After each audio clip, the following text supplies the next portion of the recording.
On my left-hand side, let me introduce you to Grant Hughes. Grant is coming from Cape Town. Grant is an influencer, I call him, because he's a guru in cybersecurity. Probably 15 more years in the IT environment, more than 10 years in the cybersecurity environment. Well-renowned speaker, well-renowned thought leader in cybersecurity. And, it's an honor to have you here with us, Grant. Thank you. Grant works for a company called GVW, something like that. Right? GVW Group. Yeah. GVW Group obviously has some engagement in Engine for a long time, and the TFG info tech environment as well. So he comes with a lot of experience, and that's what we want to glean from him. And so if you have specific questions on practical aspects of strategy, of process, of whatever, please don't be shy to ask questions in that line. I'm going to try and lead some of the discussion around this from a number of different angles as well. So welcome, and it's really, really nice to have you with us. On my right-hand side, my right-hand man, because he works nice and closely with me now, because he's an educator like myself, but he's by far a transformation specialist as well, a business transformation specialist. He works for a company called Agile Adapt, which has developed a nice program in business transformation, probably in the IT world for 35, 40 years? 43. Yeah, 43 years. Okay, we were trying to do that a little bit earlier. Obviously in business transformation for more than 30 years, very much in the governance and the compliance environment as well. 33 certifications, 333, and I'm joking, I'm not sure how many, but they've got more certifications than there is paper at Pink Elephant today between the two of them. So I'm really, really happy to have them on the panel with me today. Thank you, Julian. You want to say hi quickly? Yeah, no, thank you for welcoming me. Happy to be here, share some insights, and I look forward to a good conversation. Yeah. Cool. Thanks for being here, guys. And really, as Julian said, the conversation is not our conversation. It's, we invited you to make it part of your conversation. Yeah.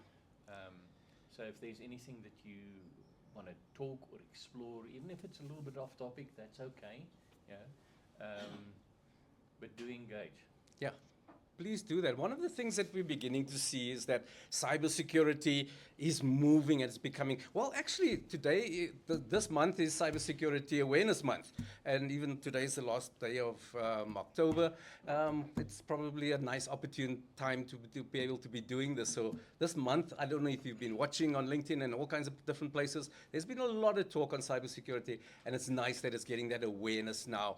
And I think what's nice here about it is that we're moving away from cybersecurity being a compliance checkbox kind of exercise to being more of a business capability. And that's kind of where we want to be talking through today, looking at some of those things that you do in your GRC environments, in your cybersecurity environments, very importantly as well. And we will talk a little bit about the NIST Cybersecurity Framework. That's a course that we deliver. Johann is actually our trainer in the NIST Cybersecurity Framework from DVMS. And I like the way that they're evolving with the framework itself as well, not just from a foundational, theoretical environment, but moving more to what we call resilience in cybersecurity. And they've created a number of courses in resilience management and becoming a resilience practitioner as well. And we'll talk about that some more as we're going along. So let's kind of talk about some of the gaps that we have in our organization and some of the challenges that we have in our organization. I'm going to maybe start with you, Grant. Cybersecurity is now in the boardroom.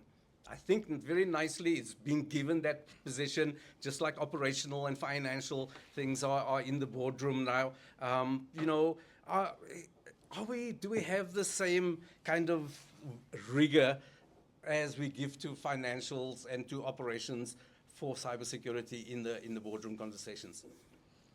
I think it depends, right? And I'll share from my experience, having worked at 3 big organizations.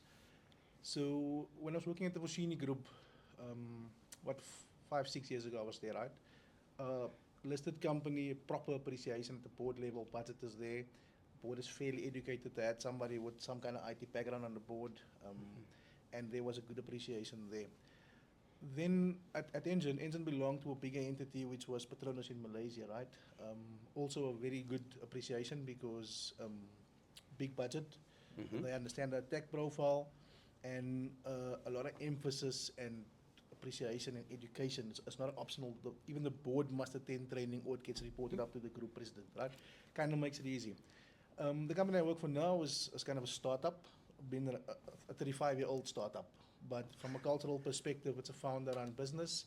The board is a lot smaller, and the focus is a lot more on wanting to drive business and revenue growth, right? So I think for me, the takeaway is that not all boards are created equally. Mhm. And I think some of you might share the sentiment that the board has a proper appreciation for cyber, and some people might share the sentiment that there's still a lot of work to be done in that space. I think where the board does have a proper appreciation, you absolutely will get the same level of authority, preference, and budget as other functions. Yep. And security team will get a lot of power to say, no, we can't go live with something because there's a risk to the business. In less mature organizations, the opposite is true. People would say, do you really think we're a target? We've been going for 5 years, nothing has happened. So it's a difficult, it depends kind of answer. Okay. Yeah. Thank you. I like that. And I'm trying to stay in the board environment and sort of executive accountability, that we're having there, Johann. Tell me something about, have we seen the boards taking on a little bit more accountability, or are we still using it as a blame? Hey, IT department, you're responsible for cyber, and we're going to be shifting the blame to you. Yeah, I think the challenge is that both, or not both, let's say GRC, governance, risk and compliance, are still largely misunderstood in many organizations. And although you may have a non-executive that's responsible for a risk committee or whatever, my experience is, now it's great with some of the big organizations, but even many listed organizations internationally, there's still a lack of understanding of the importance of risk, and that's twofold. The importance that we need to do something, but also understanding that risk is not about, or managing risk is not about putting more controls in place. It's about understanding which controls are necessary, because otherwise it starts throttling innovation. Yeah. So less is actually more is not more. And that's one of the key things that I like about NIST, is the fact that the conversation starts at the top. It's a strategic conversation. It's not about us trying to do everything and making somebody in the organization, typically in IT, available to do Control-C, Control-V, and solving other people's problems in our business, rather than understanding what our own risks are, and therefore what we need to do about it. I like that you're talking about risk management and how risk strategies need to align with business strategies, and organizational strategy is very important, and we're not putting them in that little corner, quality assurance, and guys must manage the risk in that particular. How do we kind of, in a sense, I'm going to ask this to both of you, how do we start to create a culture that's important, of understanding the risk as being something that's organizational but operational as well? The first thing for me is, we say security is everyone's responsibility. But then when you look at everyone, they are so confused, they don't know what they're supposed to do. Mm-hmm. I spoke to the head of marketing recently, and I wanted to speak to him about his cybersecurity responsibilities, and he couldn't understand what I meant. And then I had to really bring the conversation to the context of that department to say that you are managing all the social media accounts for the group, official accounts, right? Now let's say one of those accounts are compromised because you clicked the link and somebody hijacked it, and off they go with our official Instagram. Now you've got a cyber criminal posting as our brand. Now immediately there was an appreciation, we need to make sure things are secure, because I cannot be responsible for somebody taking over our official profiles. Yeah.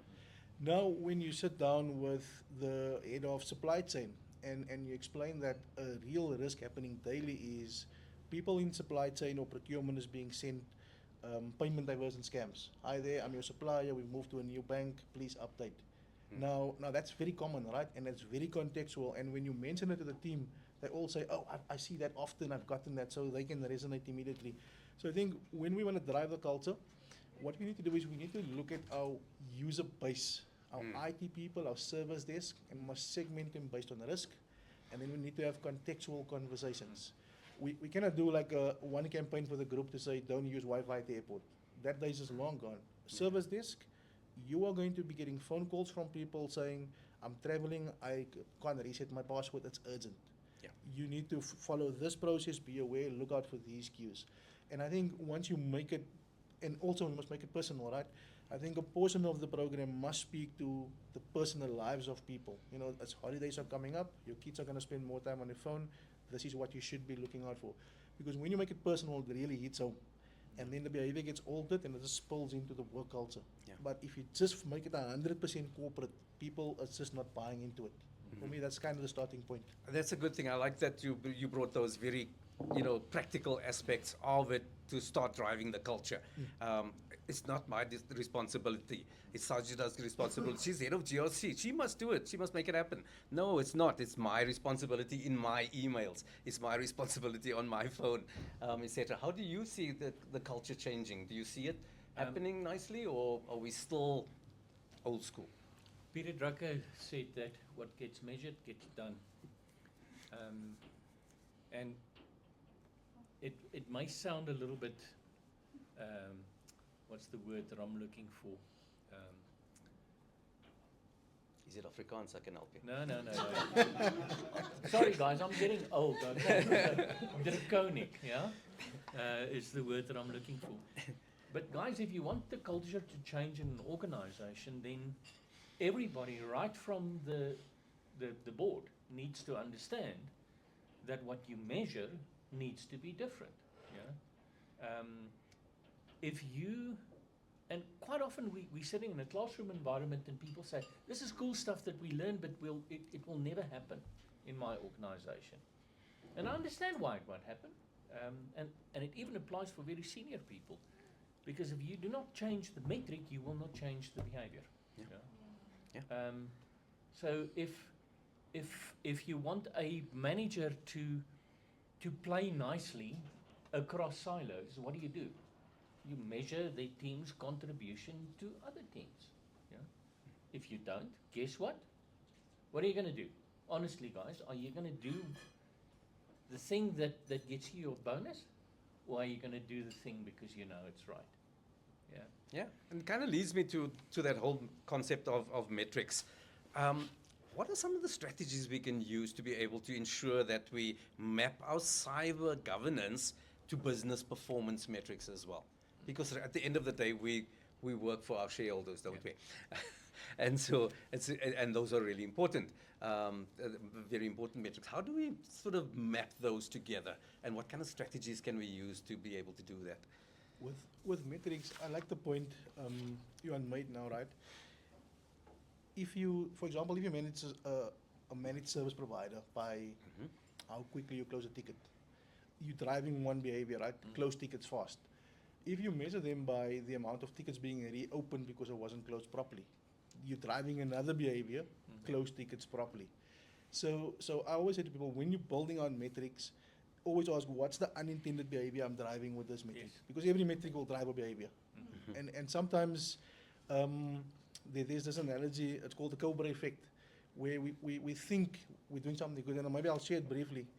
I like this. It was in India some time ago, right? And they had a problem with cobras roaming the street, and the population of the cobra were very high. The government said, let's pay people money whenever they bring us a dead cobra. So what they wanted to do was incentivize the public to kill the cobras, right? And it actually worked. The population went down. But then people started breeding cobras at home with the idea of killing it and bringing it for the money. And then the government said, this is not working, let's cancel the program.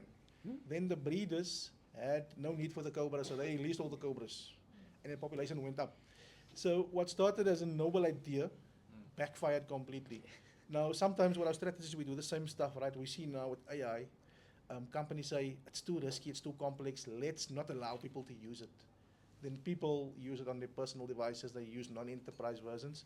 So it effect, what started as a noble idea, let's stay away from it, backfires completely and the risk is more. Now back to your question on metrics. For me, if you look at, let's say you do security awareness, a common metric is who clicked, who opened the link, who did what, right? But we should look at the outcome. We want to drive a better user awareness, less phishing incidents resulting from human failure. So we need to measure that. How many of our security incidents are as a result of people not following the policy or as a result of people doing things they shouldn't do? That's the outcome we want to get to. And then we start building the technical metrics to say what really will tell the story and help us gauge if we are getting there.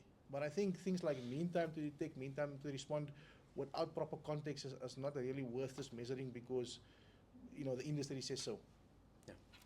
You know, and that kind of takes me on to something about maturity and our organizational maturity and our capabilities within our particular environment. Johann, tell me something. How do we measure our cybersecurity maturity? Okay, I'm going to quickly just take one step back. Go because back, and you want to go there? I just want to add something there. Excellent.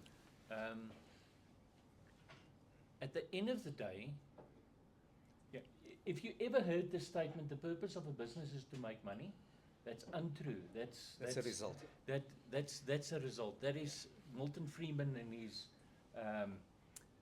Chicago School of Economics guys who didn't understand what's the guy who wrote The Wealth of Nations, Adam Smith, actually meant. Peter Drucker said that the purpose of a business is to get a customer and keep a customer. Yeah. How do we get and keep customers? We provide them with value. Yeah. How do we provide value?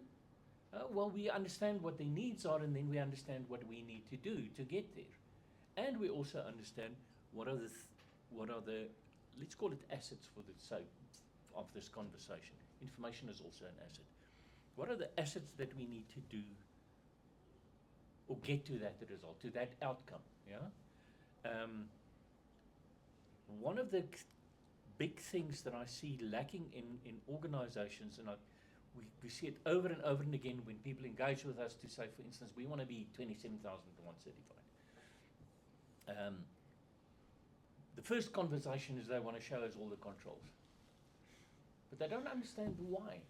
Yeah? And that why is really important. The why is you're trying to achieve something, you need something to achieve that something. What are the risks associated to that something? What can I do about the risk? The other stuff doesn't matter. Yeah? So please, please, please don't go and look for solutions on the internet because it's somebody else's solution. It's not yours. Yeah. It's not contextual to your problem, to your need. Yeah. And what's interesting about NIST is it's so different to the typical American response. Because the typical American response is, let's just do everything and then nothing can go wrong. The problem with that approach is you're so busy doing everything that you can't do anything else, which is not very productive. Yeah. And the cool thing about NIST is it starts with a strategy, and then we look at the risk associated to pursuing a specific strategy, and then we start thinking about what is it that we need to do. Now, the other interesting thing about NIST is NIST has got a built-in maturity model, which is only 4 levels, but the guidelines in terms of evaluating how you're doing from a strategic perspective, from a tactical perspective, and from an operational perspective, those guidelines are already there for you to use. So it's relatively, in fact, when you implement NIST, the first thing that you need to do is you need to do an as-is or a baseline assessment, and then you need to say, this is where I want to be, and then you work out the plan how you're going to get there. Logical, yes? Yeah. Use that guidance. If you don't want to use that, use something else. Yeah. If you want to use CMMI, go for it. The issue though is that if you don't know where you are, and you don't know how that impacts on where you want to be, you're never going to get there. Yeah. You need 2 things on a map to complete a journey. Yeah. Start point and an end point. Yeah, because if you only got the end point, then it's just a wish, isn't it? And one of the things that NIST does is provides us a framework to be able to understand our environment very, very nicely. And I like that. And I want to come back a little bit to you with some of the maturity. We all at different maturity levels. Some are just starting out. Some companies are in advanced stages of creating an environment that is well managed. What is the danger that we have, if I can ask you, of looking at controls as a regulatory thing rather than controls as a business priority or business responsibility? Because it's easy to use a tool or something, I think with frameworks and compliance and regulatory, let's say enforcement, right? The danger is that you want to get to a perfect state. If you're implementing, let's say you do a NIST assessment, right? And you assess yourself, and on some your maturity level 1, 2, 3, others are 4. Thinking you need to be a 4 in everything is probably one of the first dangers, right? Yeah. You could be a 2, a 2.5 in some areas, and that could be perfectly fine for your business context based on how you operate and where you are. Right? So you need to understand that perfection is not the end goal of a standard. These industry frameworks provide a unified way or common language. Yes. It provides the perfect list of things we need to consider. As we work through it, we see this doesn't apply to us. We don't do internal development. We outsource it. So we're not going to do all the controls. Instead, we're going to look at some contractual ways of enforcing that with our partners. And then you find, okay, this 100% applies to us. We might want to tune some things, but you need to go through it and make it specific to your organization. That's quite important. Yeah. Right? Kind of leads me to you, Johann. In this whole process of trying to get to an understanding of where you are and understanding your maturity level, etc., what are sort of the combinations of getting that? Is maybe firstly we want to try and do it in-house, right? But then we can use external, reviews quite well, because there's organizations and people who have the skills, ISO 27000 auditor, ISO 27000 trainer, and auditor as well. So there are those external environments that we could use to be able to help us on that particular journey. But then we also want to be looking at continuous improvement. You're not going to get it right the first time and get it right. What are some of the other ways that we could start looking at that maturity? From internal to using external parties to help us to understanding our continuous improvement. Okay, cool. I think there's two things that we need to talk about that I'm just going to quickly touch on something that Grant also mentioned is don't forget that you need to manage the risk of your supply chain also. Yeah. So although we may not put the controls in place for our supply chain, we need to be able to assess whether our supply chain has got the controls. Yeah, and that's one of the things pertinently that NIST once again highlights. That brings us to some interesting other things that Pink is doing. For instance, SIAM, which focuses on the management of supply chains and providers and all kinds of stuff like that. I think self-assessment is a great starting point. But the problem with self-assessment is we actually lie to ourselves. Even in organizations, we've got segregation of duty because you can't trust your own judgment. So sometimes it's a good idea just to bring a fresh pair of eyes in, to have a look at your organization and say, I think I'm doing a great job. Am I? I've never engaged with one company that wants to go on a 27,000 journey that didn't think they were already doing a great job. And sad to say, 99.9% of the times there's huge gaps and things that still needed to be done. Yeah.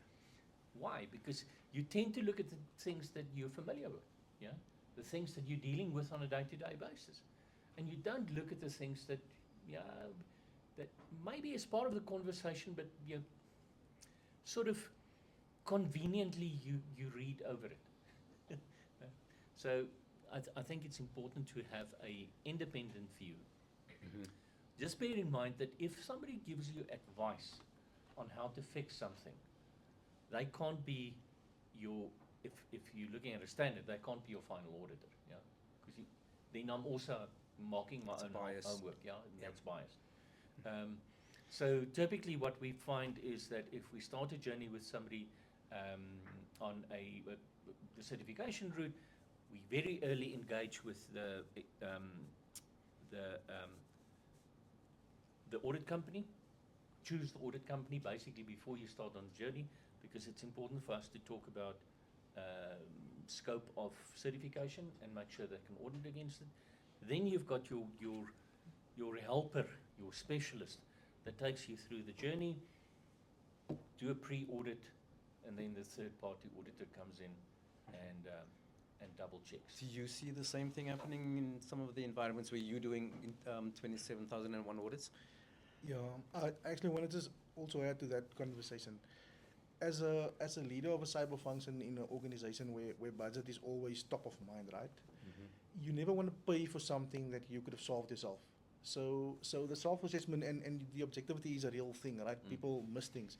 But you always want to plug the gaps that you should be aware of first, and you want to then pay for expertise on the blind spots. Yeah. If you look at something like vulnerability management, you don't consult a external pen tester to come in and tell you you are missing critical patches. You use a vulnerability scanner to find that out yourself, right?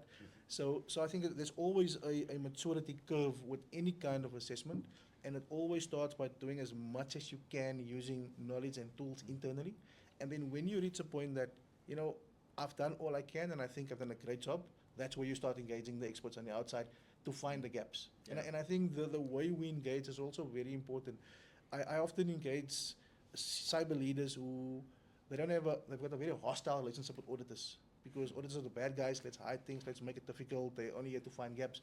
But if you flip the perspective, right, and you say that we both want to secure the company, we've done all we can, these people have a good view of what best practice looks like, let's allow them in, let's be open with them, and hopefully they can point us ways to make it better, or they can stamp what we've done. And then you get a lot more value out of the engagement. Yeah. If you don't conceal, we want to tell them everything so that we get value out of the engagement. Yeah. Yeah, so trust is the important thing. Absolutely, And you only grow trust if you walk a journey with somebody. There was something else that I wanted to ask or say, comment. Hans, you wanted to ask a question in the meantime, while you get it. Just on what Grant mentioned now, so just from my side, I'm Hans Sanfrieden, MD of InfraProtect. So we're a managed services house, IT A to Z, specializing in security. That's kind of where our business started. And Grant, I like what you mentioned about understanding internally for yourself where you are. But what we see, just practically, amongst the many customers we service and help, is that not everybody really has the capability of doing that themselves. And depending on the maturity of the customer, not just as a business, but in terms of the staff that they employ, right? That plays a role. And then just secondly on that, people are just inundated with tech, and apps, and there's a lot of overlap between platforms, between a vulnerability scanner, EPP, where everything needs visibility, so they show more or less the same kind of information, but for different purposes. But I'm spending in terms of budget X on this, Y on that. Do I really need both? Can I not leverage the info that I'm getting from one and then derive the info that the other one would have given me and half my spend and save on the budget, right? And what we see is that people, they just get caught up in this cycle where they don't actually know what the right direction is, because if they cut on the one side, they'll potentially create risk on the other side. But what I like about combining or starting with a compliance journey is at least it begins to give a framework of a sense of direction at least. We used to always refer to as best practice, right? Yeah. But over the years, everybody had their own version of best practice, kind of depending on their exposure. Yeah. But what compliance brings us is it gives us a clear direction of what that best practice might look like. And then also people don't understand out of NIST, the 105, 108 controls, what's necessary, what isn't, what's applicable, what's not. but I think my question is just on what you mentioned, is how often do you see in the environments that you've been involved with that people actually have the ability to, I want to say, to comfortably enough navigate and make those changes or those decisions in terms of, you know, what is okay for my environment? You know, do I need is the endpoint protection enough, or must it be a EDR or XDR solution, you know, speaking to a SOC at the end of the day, or is endpoint protection enough because my environment actually, you know, architecturally the way it runs doesn't need all the extra bits and pieces. Yeah. And people just don't necessarily know. So I'm just curious to hear what you kind of see on your side. It kind of leads into my next question, which is about skills and capability. You know, we throw a lot of money at tools, and tools are great and they're fantastic. I still come from the adage of a fool with a tool is still a fool. If you don't teach somebody how to use the tool, how to apply the tool, you're never going to get the value out of a tool, very importantly. And tools are really good because they do help you. I like the framework, that the framework helps you to start creating the checkboxes of where we are. But, you know, I want to talk a little bit about skills and capacity. You know, are we delivering enough discussion in the environments to be able to help people to drive that skill and capacity, you know, and then change culture through that? I'll answer that now, just very briefly on your question, right? What I find works really well is a capability map, right? Mm-hmm. So when you plot this, you would then be surprised by the reality. So you'd say, in terms of vulnerability management as a capability, now you plot all the tools you have in there, right?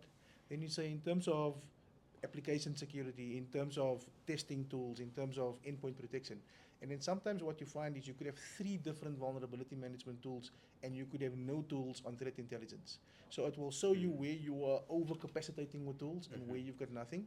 And then sometimes what you find is tools have add-ons. So you might buy a scanning tool that also has a little bit of ABC.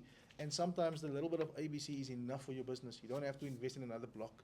But the security capability map is normally quite a good view to see where the gaps are and what you have.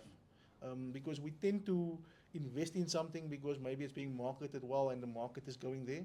But when we really analyze it, we don't have a gap for that capability in our company. Okay. So is your experience that organizations have these maps and are using it? No, I don't see a lot of people actively. My personal experience is a lot of security companies don't have a proper security architecture function. I think I see more and more security teams are operating without architecture functions, and maybe somebody in there just on the side do some architecture. But when you really do proper security architecture, you start building out these maps, and whenever a new tool comes in, or somebody says, I've got a need for a new tool, the first question is, what do we have that already solves this problem? And I don't see that question being asked often enough in cyber. More than chances are that if you believe you need a cyber tool right now, you probably have something already solving a part of that problem. Okay. Sorry. I want to talk about skills, Yes. capacity, I and, know. and some of the training capabilities that that are out there. We have NIST. NIST is brilliant. The framework starts with identify, protect, detect, respond, and then to recover. And it's a brilliant framework to be able to help you to get that. But it's people that need to come into those classes. Are we getting the right people coming into those classes? I liked what you talked about earlier, where you said with those 2 different companies, different maturities, some of your board members in the new company are coming to training. And that's really nice. What are you seeing? My experience is that there's a distinct lack of people higher up in the organization that actually commits to truly understand in depth the problem that they're expecting their people to solve. Now, if we say all of this stuff starts with strategy, then clearly, if you are the person making the strategy, you need to know a little bit about this, yeah? Mm-hmm. And if you look at NIST also, I mean, the first 2 functions is strategic tactical, yeah? Only then do we start responding. But we don't see a lot of people, so that means we need to find other ways of educating. And when we engage as consultants, that's what we often do. We actually go and have a conversation with board members and senior managers and part of that becomes an education conversation. Something else I want to, what's interesting about your map, you know, because I've been in the industry for so long, I can remember in the 80s and 70s, 80s, 70s maybe not, I was in high school. Yeah. In the 80s, every organization had a skills matrix. Yeah. When last did I see a skills matrix used in an organization? I can't remember. 10, 15, 20 years? I don't know. Yeah. Yeah. We talk about it all the time. Why but, not? you know, Yeah, it's such a simple thing to do. Yeah. But I think the important thing is, don't only do it with your techies. Think about your executives also. What are the type of skills that they need? Mhm. Yeah? And one of these skills and capabilities is risk, is cyber, is innovation. It's Yeah. governance. And I sometimes say, if I can find the person who said governance, risk, and compliance in the same sentence the first time, I'll throw them off a building. The reason why I say that, it's not because any of those things are bad, but by combining them, people think governance is about risk and compliance. Governance is about making sure your organization achieves its goals and strategies. So where's the direction part of it? Yeah. Mhm. Yeah. We must also be very careful that we don't focus too much on not doing bad things, that we forget to do good things. Because if you don't do the good things, guess what? You're not going to have happy customers, and you're not going to make money. Yeah, there needs to be a balance. But the education is necessary on all levels.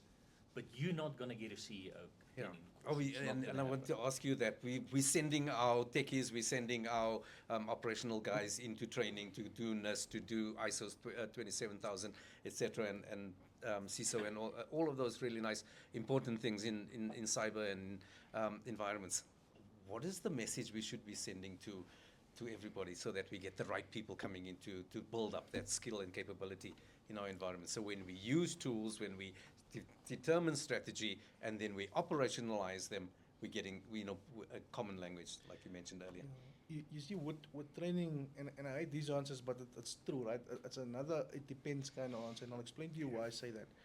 When you look at a cyber team, and cyber teams can vary from a 2-person team to a 15-person team, and maybe bigger depending on the company, right?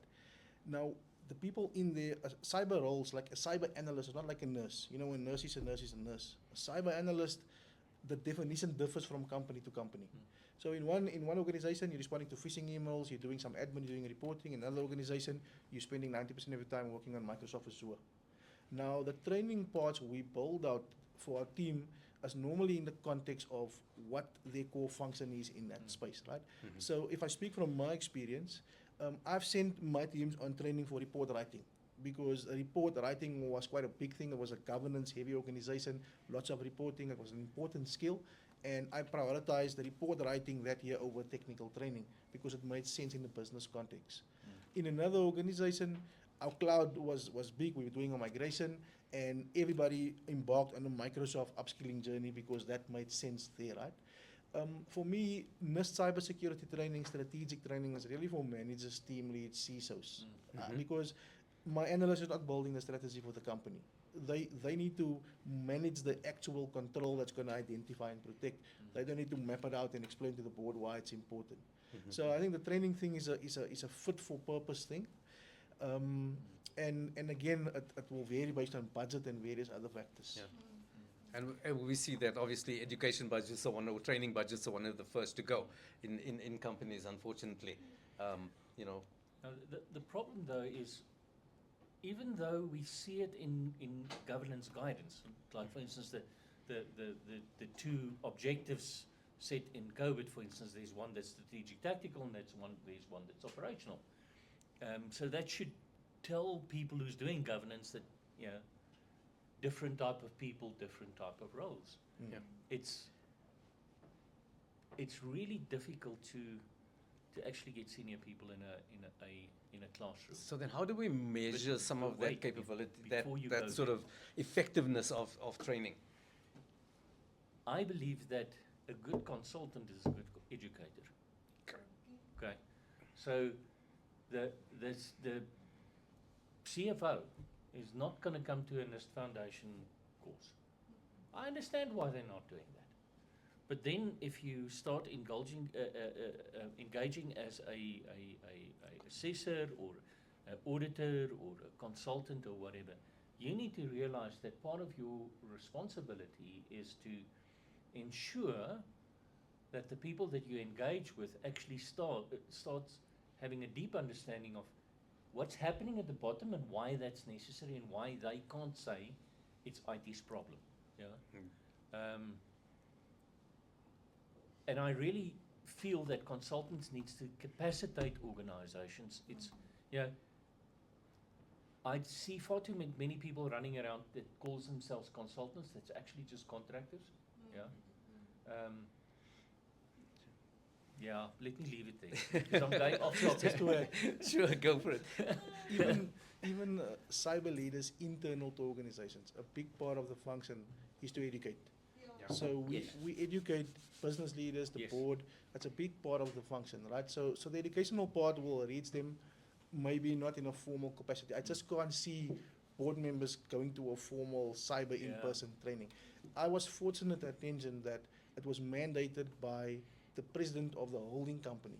Sure. Twice a year, the board members must, for 4 hours, attend training. It wasn't optional, right? Yeah. So we had them and we made the most of that 4 hours twice a year. Yeah. But other than that, I just can't see getting the diaries aligned and Yeah. them sitting there for 4 hours. Absolutely. And this is what I'm thinking about is like we need to be rethinking the way we provide training as well. Yes. Training, formal training, getting people out of your companies for 5 days or for 3 days even is a lot, and people don't want to do that. But I think we're having more awareness discussions, networking sessions like we're having today, and those are the kind of places where we start to build, knowledge and build institutional capacity and capability a little bit more. Is that something that we should be looking at more? Yeah, definitely. As training providers? And I think organizations, so not only us as providers, but organizations should also understand that it's just as important to capacitate their board than it is to capacitate everybody else in the organization. How do you do that? You get interesting people to go and speak to them. Yeah. Yeah. Don't expect them to do an online course. They're not going to do that. Yeah.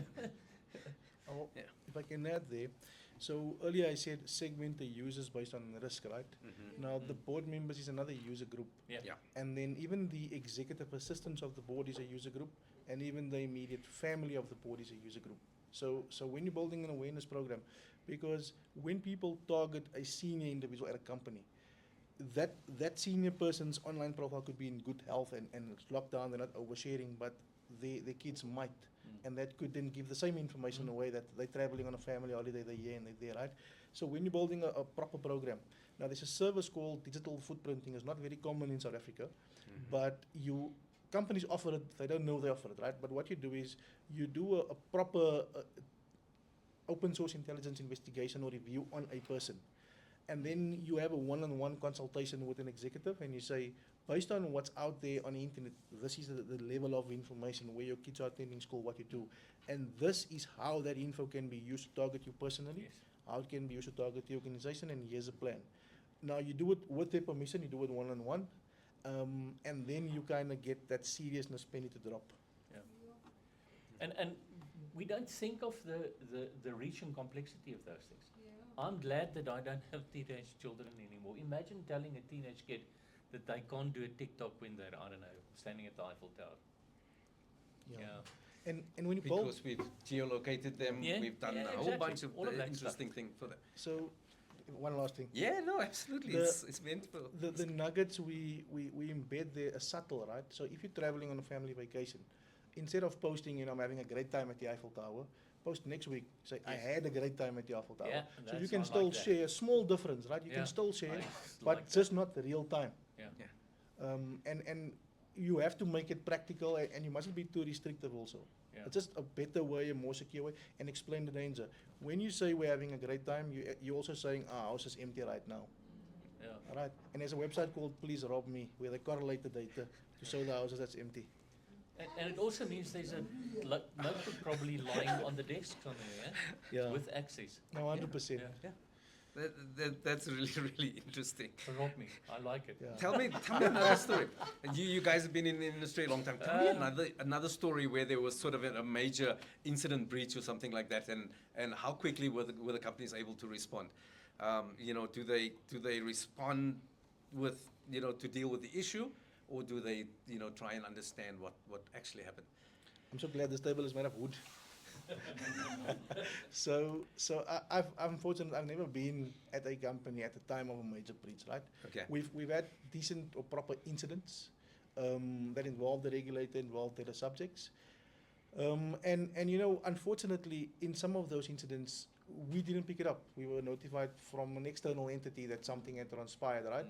And that again speaks to the complexity of the environment. You have a SOC that's monitoring, but we all know that SOC only monitor where they've got log sources coming in. And then you have companies maybe they're running an e-com platform, completely different hosted, not touching the IT infrastructure. And the SOC team has got no visibility. So I always say to people, when you are providing cyber monitoring services, you need to really educate the business on the scope of what you're covering. Because what you find sometimes is people will say, we had a fraud incident where money was lost. Can you see who did what? All the while you're getting no telemetry in from the business system. Yeah. So to answer your question, I've dealt with some very serious incidents. And when it came onto our radar, we've been fortunate to respond in a structured way. And that we attribute back to readiness planning. Okay. Tabletop simulations, adversary simulations. We can touch on that later if you want to. But just making sure you're ready for when things happen. I will say it almost never went according to the actual plan. The plan then just becomes kind of a checklist to make sure we don't miss a critical step in the process. Correct. But it's always kind of semi-chaotic. Yeah. From a response environment, and it's kind of leading me on from exactly what you're talking about, doing simulations, etc. How often do we just go after the incident has happened and we manage to control it and we manage to stop it or whatever? Do we then go back and do a lessons learned? Do we go back and do some simulation planning or something like that and say, hey, okay, this is what we've learned. Now let us add these controls. Now let us sharpen up these skills and capacities, etc. Are those things happening? My experience is very seldomly. Do we just go, it's over? The reason for that is we've got this misconstrued idea that because during the incident we looked at root cause, that we've actually covered the root cause, that we fixed it permanently. Yeah. Which is not true. That's why in service management we've got incident management and problem management as separate practices. So there should be a discipline that whenever we've had a major incident, what is the things that we're going to do once we've recovered services? Because let's face it, while you're dealing with the incident, the important thing is time. You want to get the business running again. You don't have time now to go and speculate, guess. In fact, guessing, guys, is actually scientific. We just call it a hypothesis. Yes. What is the reason for the thing happening? But you have to make time afterwards to go and say, okay, this is what we've learned in our incident response. This is how we've recovered, or this is how we put a workaround in place. Let's ask the question why this happened. 5 whys. And also do it tool. broadly. Don't focus only on technology. There's another thing that I just want to add is that you talked about telemetry. Whenever you start a strategic project from an IT perspective in your organization, one of the criteria should be what telemetry do I need once I'm actually operational? Because what happens is people build stuff, we go and implement it, then we don't know how to measure it, and we build stuff up. And yes, it can work, but it's clunky and it's not. Why don't you build the telemetry in? Why don't you make sure that one of the criteria is, these are the things that I need to know from a cyber perspective. This is what I need to know from a performance perspective. This is what I need to know from a, privacy perspective or whatever. and build that to make it part of the criteria of the thing that you develop. I kind of, it brings me to resilience and how we're working. If you look at the NIST framework and the functions that we have, there's the identify, protect, detect, and those are really actionable really quickly. We can get into those. The last two are to be able to respond and recover. And that's the resilience we're now building into a company. Your maturity level would have been significantly higher at that particular point as well. You know, how do we make sure that everybody understands that when to build that resilience, we need to have it's a cross-functional, a cross-functional sort of relationship that we have in the organization as well. It's not just an IT problem. For me, that is 100% starts with board education, and I'll explain to you why I say that. When your board is asking questions like, "Can we get hacked? Can we get breached?" Right? That's a board that's still rooted in a cybersecurity mentality. Now, when a board is saying, "Can we get hacked?" the CISO will aspire to give a positive answer eventually and say, "No, we're good." It's unlikely, right? Now, the board is asking that question from a place of perhaps being uneducated or misinformed. Now, when a board has been properly educated, they will ask smarter questions. They will say, "How quickly can we detect an incident? If we had to suffer a ransomware attack, can we recover?" Now, those questions will prompt the CISO to respond differently. If we have a ransomware attack, we have immutable backups, we test our response process, we test our recovery, yes, we can recover. So the questions the board asks inevitably will drive the strategy. But the questions they ask is based on their level of education. Yeah, and they need to be informed to be able to do that. You see that? Yeah. That, building that kind of resilience in an organization is strategic for the organization rather than compliance related or, tactical. And I think to a large extent that's what people do, is they want to tick a box. Yeah. We've asked the question, so we covered. If something bad happens, then it's somebody else's problem type of thing. But you need to realize that part of recovery is also making sure that it never happens again. You need. And I go to organizations and they say, you don't understand. We've got so many issues that we need to deal with. We're running around and we're so busy, because so many things goes badly. And I say, okay, but why don't you focus on creating more stability? Well, that's problem management and capacity and stuff like that. He says, but you don't understand, we don't have time for that. Guys, if you don't make time for it, you're never going to do it, So I think part of that last step is also making time to ask these strategic questions, or maybe tactical questions about what do we do to prevent it from happening again? How do we capacitate the organization? What does the board need to know based on what we experienced? Yep. Because that would help them to ask better questions. It would. Yeah. And the real problem in that space is the amount of filters between what's happening and what reaches the board. Yeah. Now I'll speak from experience in past companies, right? You have an incident, as the head of cyber, you compile the report.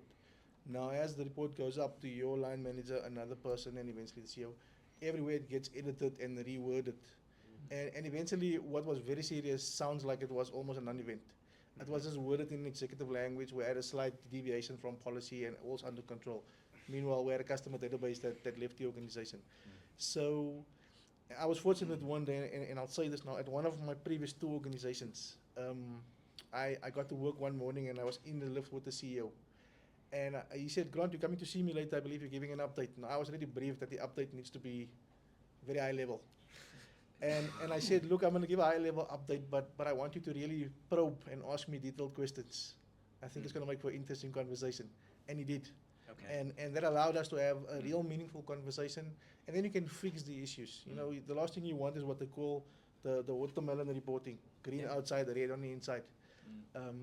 I think when you're open and you acknowledge there's a problem, we can fix it.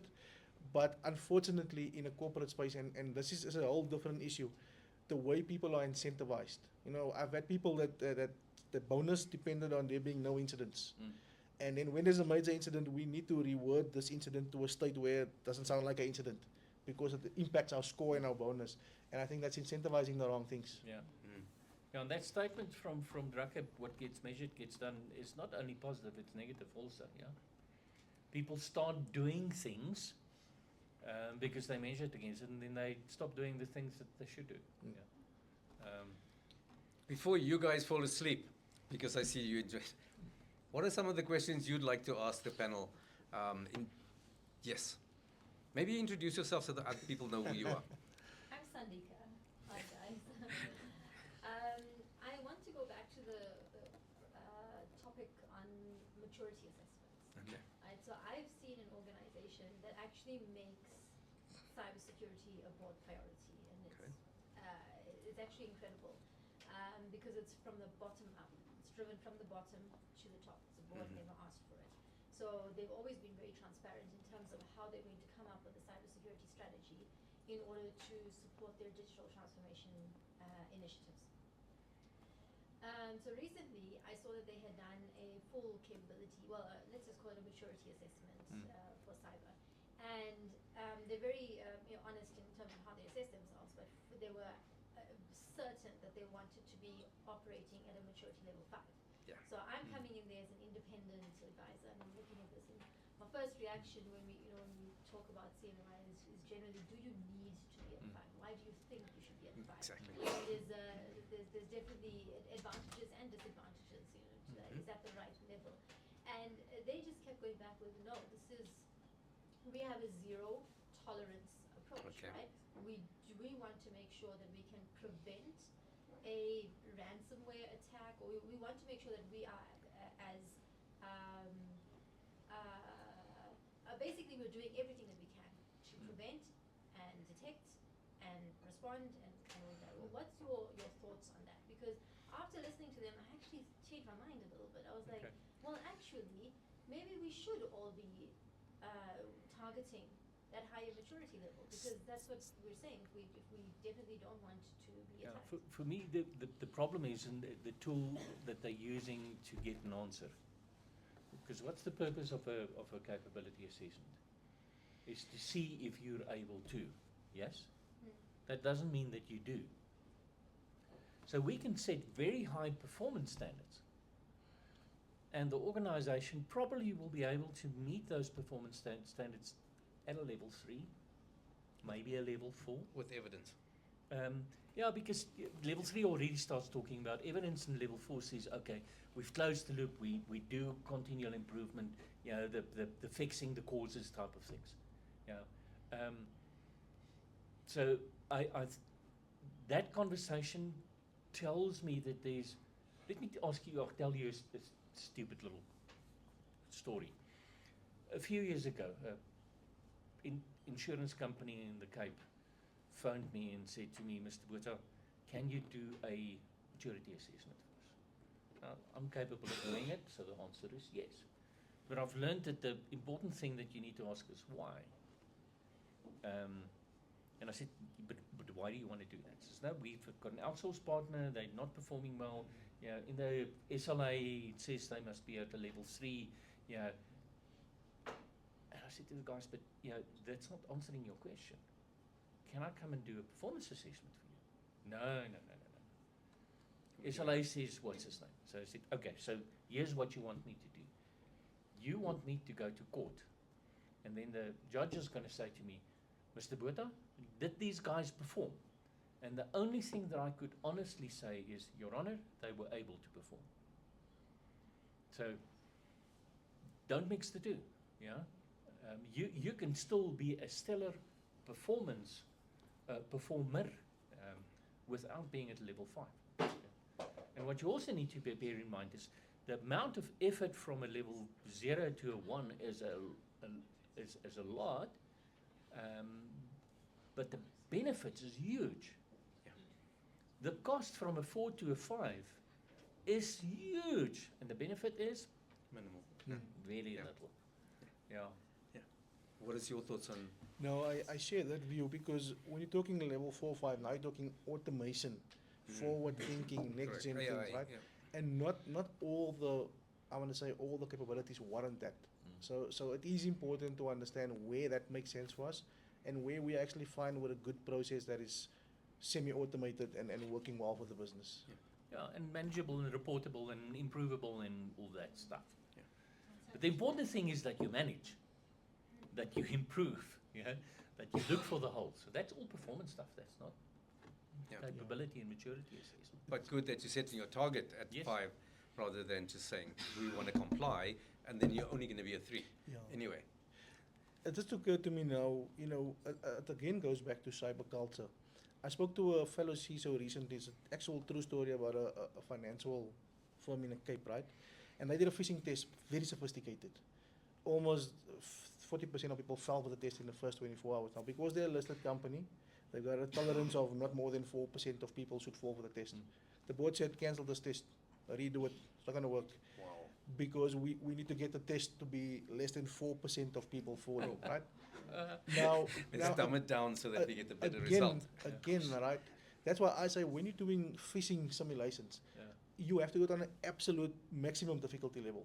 Yeah. Because you're training people for what they can receive, and there's no rules in the market. The market don't care about your reporting structures. Mm-hmm. Yeah. I think that the problem is often that we see assessments as a means of telling people how good we are rather than finding out how bad we are.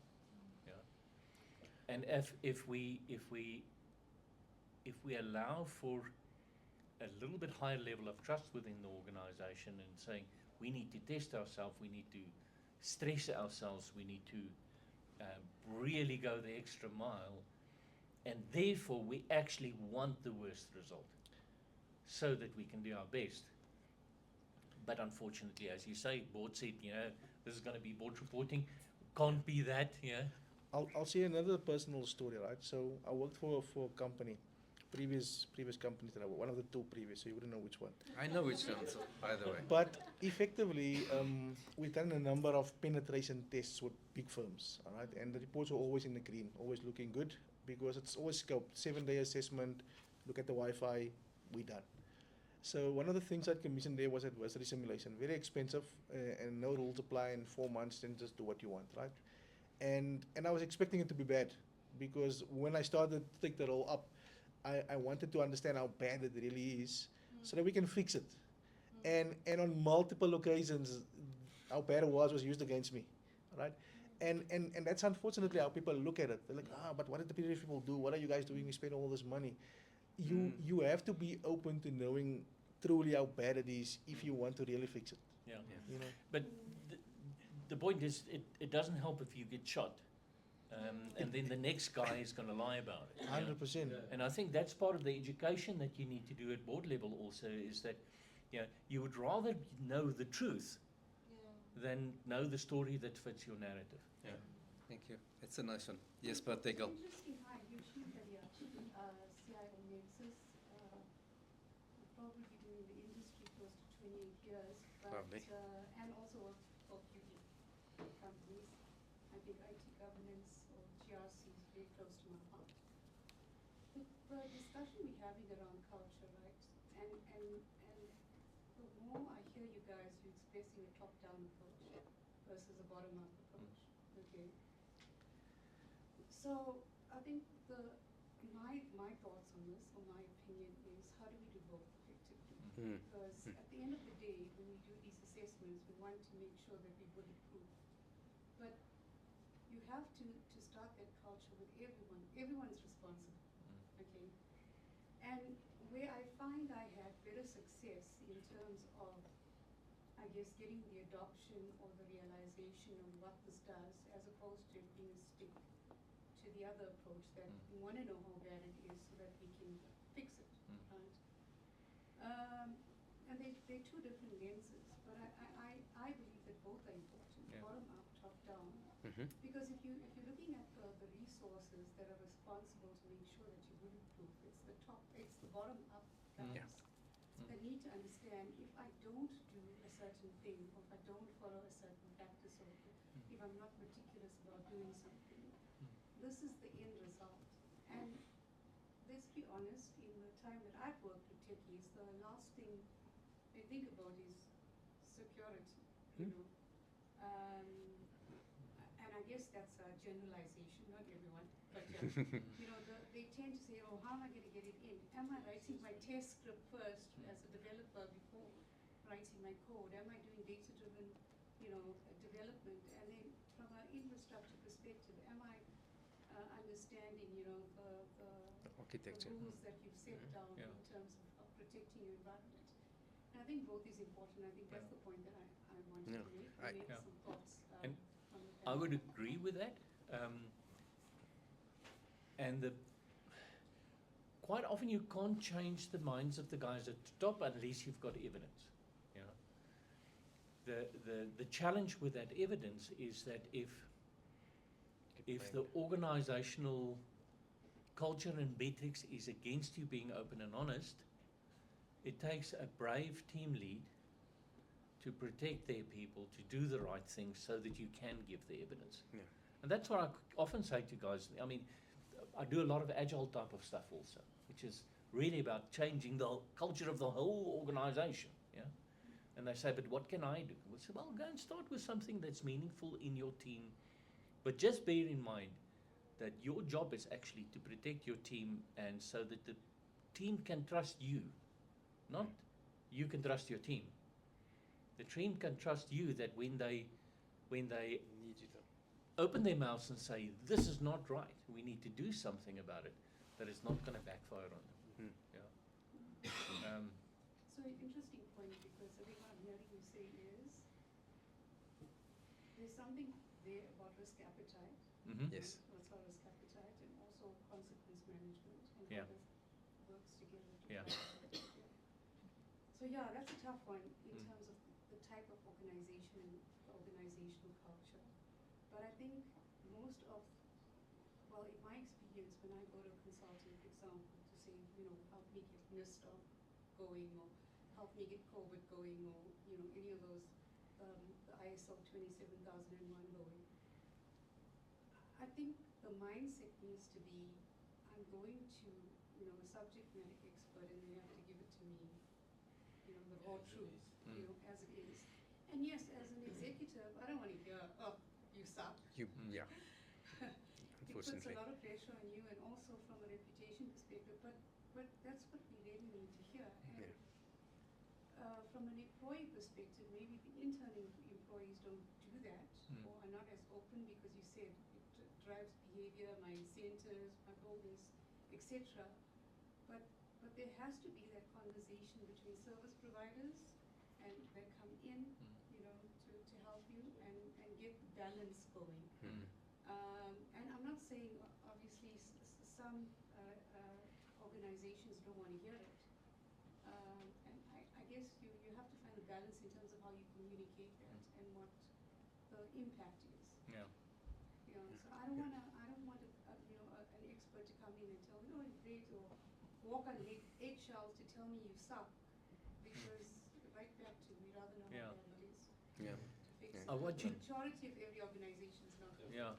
I want you to, with nothing to do with this conversation, Okay.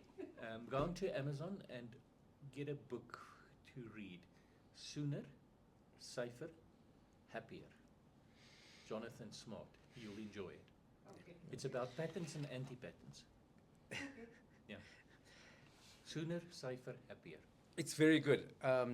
One of our first coffee conversations, Johann brought that up with me, and I got it on Audible, and I listen to it all the time now, and it's really, really interesting, because it starts to help you to start thinking. But I very much like what you're talking about, is that we did talk very much about the board must, and we want our senior management to think in a certain way or behave in a certain way, etc. Because we know down at the bottom we're trying our best to make sure that we're helping the organization stay safe. But I like what you said, that it's a two-way thing. Yeah. The board provides a strategy downwards.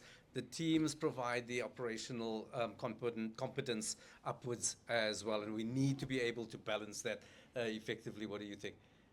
No, I certainly think both is important. Yeah. But I think the effectiveness of the one is exponentially different, right? Correct. If it comes from the top, it comes with budget, authority, and movement will happen. If it comes from the bottom, it takes a long time to influence upwards and get the message across. Certainly, 100% both important. It's just a lot more difficult from the bottom up. Yeah.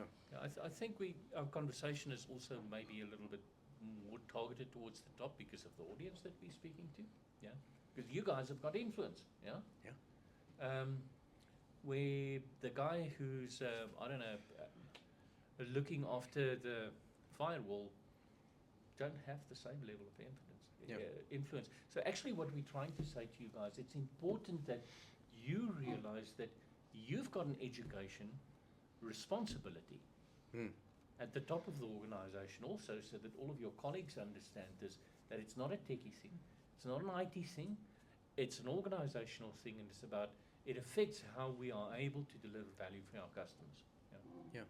I think what we're getting to, and I'm going to, is there any questions before I close? Because I want to get to that, the value of our investment. And you guys are part of those influencers who need to provide value in that particular investment, in your cybersecurity investment.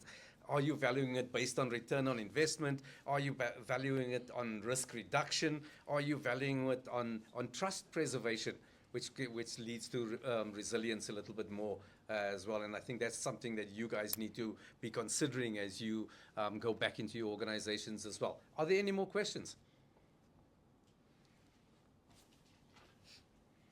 Was that a question or a statement? It's a both.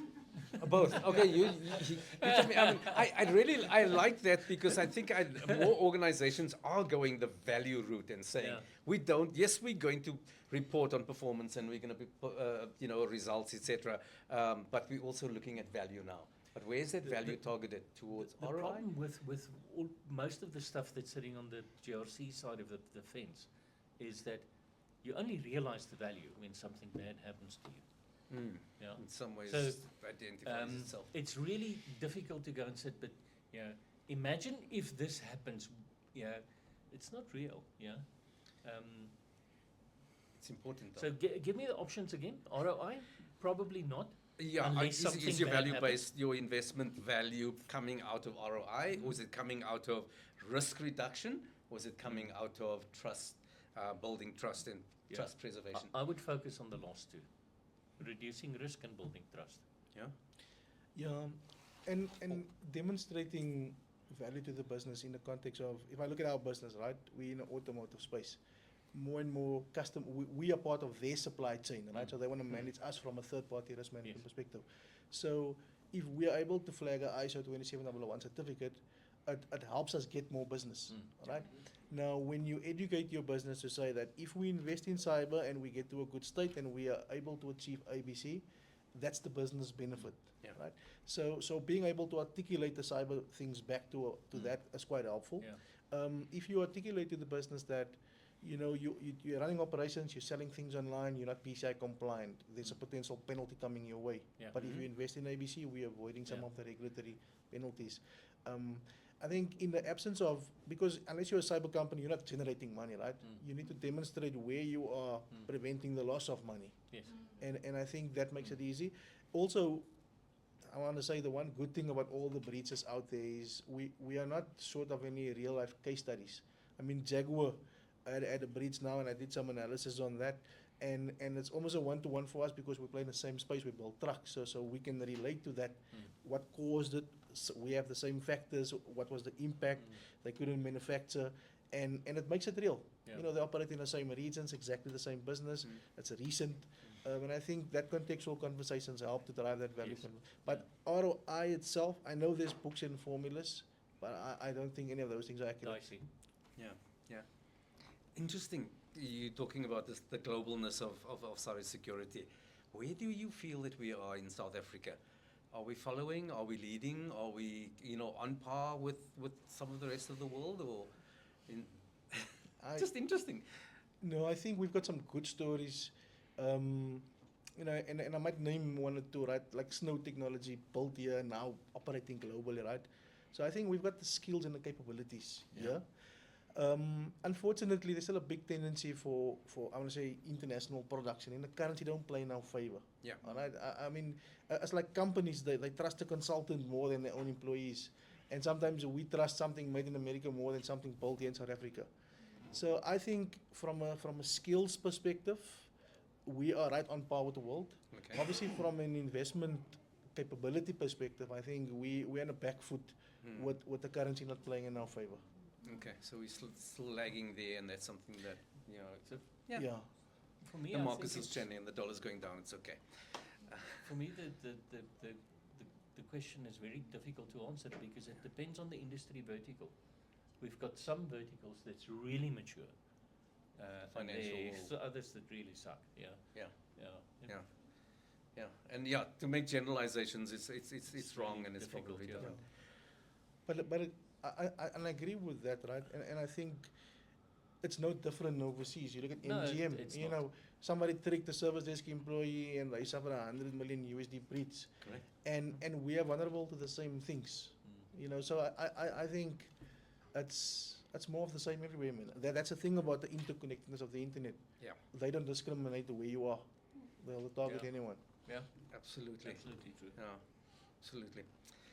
Thank you very much for coming, and thank you for helping us engage in cybersecurity a little bit. I think we, you know, we spoke about a lot of different things and a lot of things that may have, you know, just maybe triggered something in you. Please speak to our consultants out there and our salespeople out there if there's any way that Ping can help you to be able to engage with that, maybe through training, maybe through assessments, etc. We do them very importantly as well.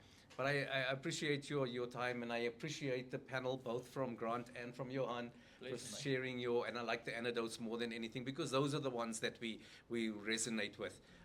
You know, if you do have more, send it to me. I'll write a book, and I'll say these are the nice anecdotes and on how we've been able to recover and respond firstly as well. It'll be very, very interesting. But thank you very much, and I want to say thank you to both of you for your Thanks time for and being and here. your effort, and I hope that it added value to your lives and to your organizations, and that, you know, as Pink, we would be able to walk a journey with you to be able to build some of that capability and skills and excellence in your environments as well. All right. Thank you so much. Thank you.